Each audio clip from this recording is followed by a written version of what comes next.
E salve dev, eu sou o Felipe, sejam bem-vindos a mais uma aula aqui do nosso curso de Next.js e hoje a gente vai falar um pouquinho sobre o React Server Component. Bom, o que é o React Server Component? Basicamente, todo componente do Next.js, por padrão, ele é um Server Component. A não ser que a gente utilize uma tagzinha, vou chamar de tag, que a gente coloca no início do arquivo chamada de useClient, aí sim esse componente vai se tornar um Client Component. Mas, por padrão, todo componente do Next ele é um Server Component até que a gente diga o contrário. E como que funciona um Server Component e como que funciona um Client Component? Eu criei esse esqueminha aqui só para ser de uma forma mais visual, você entender como que funciona. Vamos começar pelo Server Component, que é o padrão do Next.js. Quando um usuário acessa qualquer página nossa, que ela seja do tipo Server Component, ou seja, que ela não tenha o useClient nela, o Next ele vai analisar essa requisição no lado do servidor. E o que seria esse lado do servidor? Você pode ver aqui, ó, vou trazer aqui, que o Next ele fica rodando um servidorzinho aqui, ó, tá vendo? Qualquer alteração que a gente faz, no caso aqui no servidor de desenvolvimento,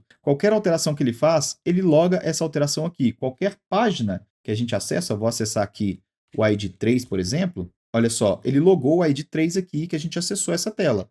Então ele tem um servidor rodando, mesmo se a gente estiver em ambiente de desenvolvimento ou se a gente estiver em ambiente de produção. O ambiente de desenvolvimento e o ambiente de produção eles vão funcionar um pouquinho diferente, mas em todo caso existe um servidor rodando, seja em ambiente de desenvolvimento, seja em ambiente de produção. Vai ter um servidor rodando. Então deixa eu voltar para cá. Então o nosso servidor do Next que está rodando ali, ele vai analisar essa requisição, vai buscar os dados caso seja necessário. Então aqui, ó, voltando de novo aqui, a gente tem aqui esse fetch na fakestory.py/procs/id, no caso aqui buscando um produto, ele vai fazer essa requisição no lado do servidor, vai trazer os dados dessa API para o servidor e daí ele vai renderizar a página no servidor. Então trouxe todos os dados que ele precisava, ele vai montar tudo no servidor e vai entregar a página para o cliente, ou seja, o cliente é o navegador do usuário. Então ele vai entregar a página montadinha, bonitinha ali para o cliente. Então todo o processo é realizado no servidor do Next, nesse servidor que fica rodando. Já um Client Component, quando a gente coloca a tagzinha useClient lá em cima, o usuário acessa a nossa página que tem o useClient, o Next vai entender que aquele componente é um componente do tipo Client Component e vai fazer todo o processo no navegador. Então, o Next analisa a requisição no lado do cliente, ele vai buscar os dados do mesmo jeito que ele fez ali no lado do servidor, ele vai fazer, só que ele vai fazer no cliente, no navegador. E daí vai pegar todos os dados lá da Fakestory API ou da API externa que você estiver consultando, vai trazer para o navegador e daí o navegador vai montar a tela e exibir para o usuário. Então, isso é um Client Component. Todo o processo é realizado no próprio navegador do usuário, né, do cliente. Então, vou fechar isso aqui, vou trazer aqui a nossa tela e a gente tem aqui o nosso Server Component rodando. Por que Server Component? Porque, como eu disse, ele não tem essa tagzinha aqui, ó, Use Client. A partir do momento que eu coloquei esse string aqui, ó, Use Client aqui em cima, pode ver que ele já começou a acusar alguns problemas aqui. Não é um erro de fato, mas ele começou a acusar uns problemas e eu vou já explicar o que é que está acontecendo aqui. Mas vamos tirar aqui o useClient, vamos continuar com esse componente aqui sendo um Server Component. E olha só, eu posso fazer aqui a consulta do produto de ID 3, do produto de ID 2, ó, e eu vindo aqui em Inspect, em Network aqui, ó, estou filtrando só pelas requisições do navegador, vou fazer aqui a consulta, vou dar um Ctrl R aqui para atualizar a página, vou dar um reload aqui, e olha só, nada é exibido. A nossa consulta não está aparecendo aqui no navegador. Por quê? Porque ela não está sendo feita no navegador. Ela está sendo feita lá no servidor do Next.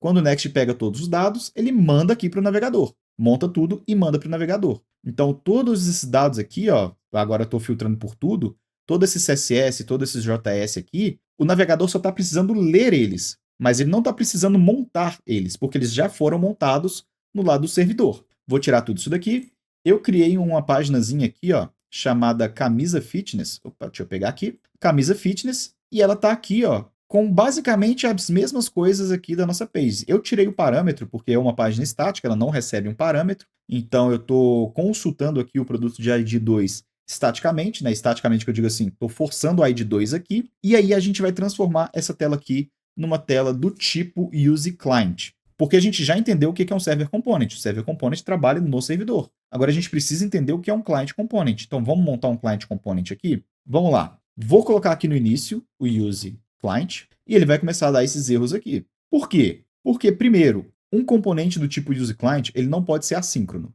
Então eu vou tirar aqui a sincronicidade dele. Não sei se é assim que fala, mas vou tirar o async aqui que define que é uma função assíncrona, né? Um componente assíncrono. E daí a gente tem aqui os probleminhas que essas requisições elas estão feitas com o await. Então eu vou dar um Ctrl X nela aqui, vou recortar ela, e agora eu preciso passar aquelas chamadas para uma função assíncrona. Então eu vou colocar aqui async function get product e vou aqui colocar isso aqui dentro. Prontinho. O await voltou a funcionar, agora ele está dando 2 errozinhos aqui, falando aqui que a nossa getProduct foi definido, mas não foi utilizado, e realmente a gente não está utilizando ela ainda, a gente precisa executar ela. E product é criado, mas nunca é utilizado também. Então esse product aqui, eu vou mudar para response, porque a gente vai precisar criar um estado de produtos chamado product. Então, como eu disse, eu preciso executar esse getProduct aqui em algum lugar. Como a gente está utilizando agora um componente do tipo useClient, a gente pode utilizar aqui o useEffect. O useEffect do React vai permitir que a gente execute alguma coisa aqui no momento de montagem do nosso componente. Então aqui, ó, vou colocar o nosso getProduct aqui dentro. E eu estou passando o array de dependências dele vazio porque eu quero que essa função, eu quero que esse useEffect ele seja executado uma única vez e somente no momento da montagem do meu componente. Então é assim que a gente faz quando a gente quer fazer esse tipo de coisa. E agora, no nosso product aqui embaixo, ó, ele está falando, pô, não tô achando essa variável product, essa constante product, não tô achando product em lugar nenhum aqui. Por quê? Porque agora realmente a gente não tem mais o product que estava aqui dentro, ele estava sendo executado, ele existia somente no escopo da função getProduct. A gente precisa criar agora alguma coisa para armazenar os dados que vão vir aqui do nosso fetch. Então eu vou criar um state para isso. Vou criar um state product aqui, setProduct para a funçãozinha de setar os dados desse state, e esse state aqui ó, ele vai ser um use state do tipo, ó, vou autocompletar aqui, do tipo product type ou nulo.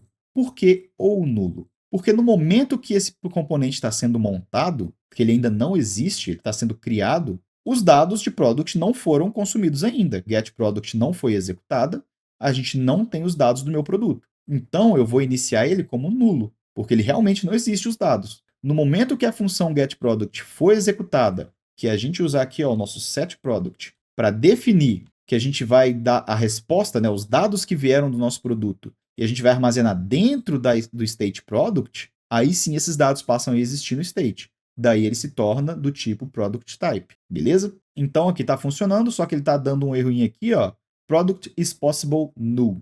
Ele está falando basicamente que product pode ser nulo, e no início, como eu disse, da montagem do nosso componente, product é realmente nulo. Como é que a gente faz para tratar isso aqui? Eu posso chamar um operador, olha só, vou abrir e fechar chaves aqui, vou verificar o meu estado product. Se esse estado tiver algum dado que não seja nulo, então eu vou usar esse operador aqui, ó, o EE. Ele vai verificar se existe alguma coisa dentro de product, daí eu renderizo o nosso H1 com o título do nosso produto. Beleza? Então é isso que esse EE faz aqui, ó, esse operador EE. Ele vai verificar o que está antes dele, se existe alguma coisa dentro disso aqui, se ele não é nulo, se tem algum dado lá dentro. Se tiver, ele vai renderizar o H1. Se não tiver, ele não vai renderizar. Então, olha só, vou voltar aqui, ó, em vez de produto 2, vou acessar a nossa tela agora, que é a camisa fitness, e, olha só, funciona. Funciona exatamente igual, não exatamente igual, porque agora é um client component, mas para o usuário funciona exatamente igual. Se eu vim aqui agora no inspect, e vim aqui em Network, olha só, vou refazer a chamada, ó, camisa fitness, vou dar um reload, se eu der um Ctrl R aqui dentro do próprio inspect, ó, ele já funciona. E olha só, tá vendo esse fetzinho aqui, ó, vou até filtrar pelos fets, olha só, ele fez a requisição, trouxe os dados do meu produto, e olha o header aqui, foi lá na nossa Fake Story API, olha só, Fake Story API aqui em cima, .com/product/2, exatamente a chamada que eu pedi para ele fazer. E os dados que ele trouxe é exatamente os dados desse produto. A gente agora consegue ver aqui essa chamada, porque, como eu disse antes, ela foi executada no lado do cliente. Por quê? Porque aqui ó, a gente está com um componente do tipo Client Component. Então, essa é a diferença entre o React Server Component e o React Client Component. O React Server Component ele é executado totalmente no lado do servidor, e o client component é executado no lado do cliente. Aí vocês podem me perguntar, Felipe, entendi o que é um client component, ele executa no lado do cliente, entendi o que é um server component, ele executa no lado do servidor. Mas quando que eu tenho que usar isso? Não tem uma resposta certa para isso, não tem assim, você vai usar quando acontecer tal coisa, né? Quando você estiver utilizando tal e tal coisa. Não, não existe resposta certa para isso. Existem situações que podem acontecer onde um ou outro vai ser melhor, ou até mesmo o uso dos dois juntos, mesclados, vai ser melhor. Então, por exemplo, quando você estiver utilizando JavaScript no seu cliente, você estiver executando algum componente que utiliza JavaScript, ou que você tenha que pegar uma ação do usuário através do JavaScript, por exemplo, num onClick, você vai precisar utilizar o client component. Se você não tem nada disso, se você só está pegando dado, colocando dado na tela e mostrando para o usuário, você pode usar o server component. Ou você pode simplesmente usar um client component. Vamos supor aí que eu estou utilizando alguma biblioteca, algum componente, alguma coisa que use JavaScript, como eu disse, eu vou ser obrigado a utilizar o client component. Mas, beleza, eu sou obrigado então a fazer a minha requisição no navegador? Não. Eu posso simplesmente tirar aqui, ó, copiar, dar um Ctrl X nessa função de getProduct, passar ela para um outro arquivo e esse arquivo ser do tipo server component. Então eu vou estar mesclando as duas funcionalidades. E daí eu chamo essa função aqui dentro do nosso componente do tipo client component, mas a requisição ela vai ser feita no servidor, mesmo estando dentro de um client component. Por quê? Porque eu chamo a função. A função é executada em outro arquivo que é do tipo server component. Então ele vai executar a chamada no servidor. Vou voltar aqui com o nosso getProduct, porque eu não vou entrar muito nisso agora, porque eu vou explicar isso bonitinho em uma outra aula mais para frente no nosso curso, beleza? Então não se preocupa com isso agora.